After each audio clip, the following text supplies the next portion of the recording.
At 3:30, we got number 8, Alabama, who's 10-1, traveling to Auburn, who's 6-5. Bama favored by 14.5 points on CBS.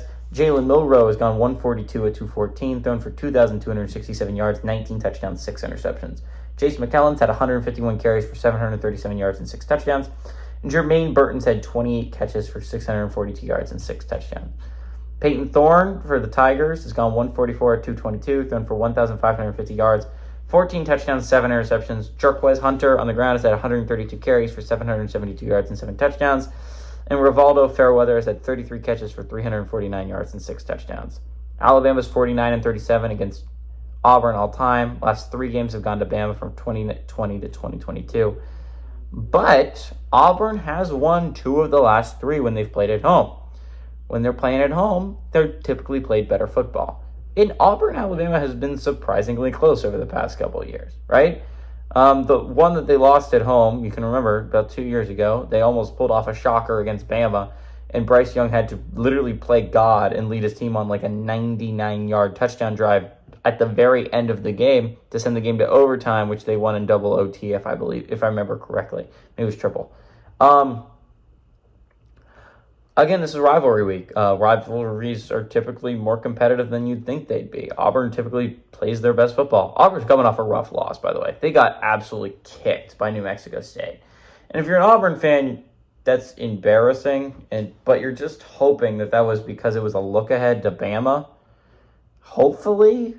I don't know.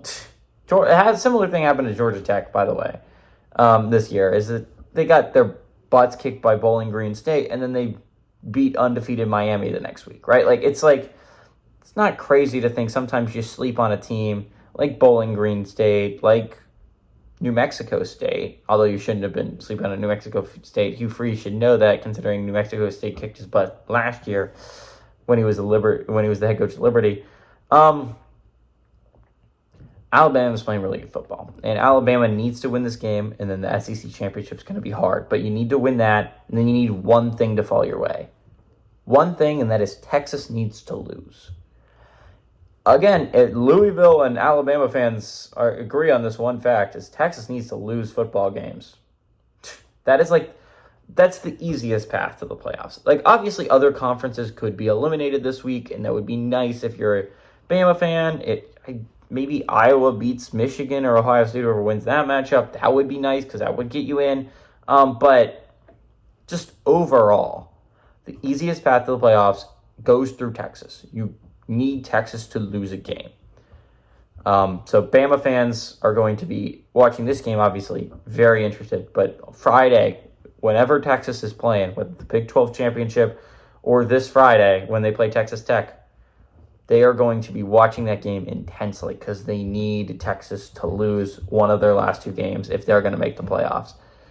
Auburn's not a very good football team. I expect them to play better football. Hugh Freeze, I just don't understand how this team gave Georgia a fight, but they're bowl eligible, which is a huge win in the first year under Hugh Freeze. I like Bama to go on the road and kick Auburn's butt. I hope I'm wrong, but give me Alabama to win and cover on the road.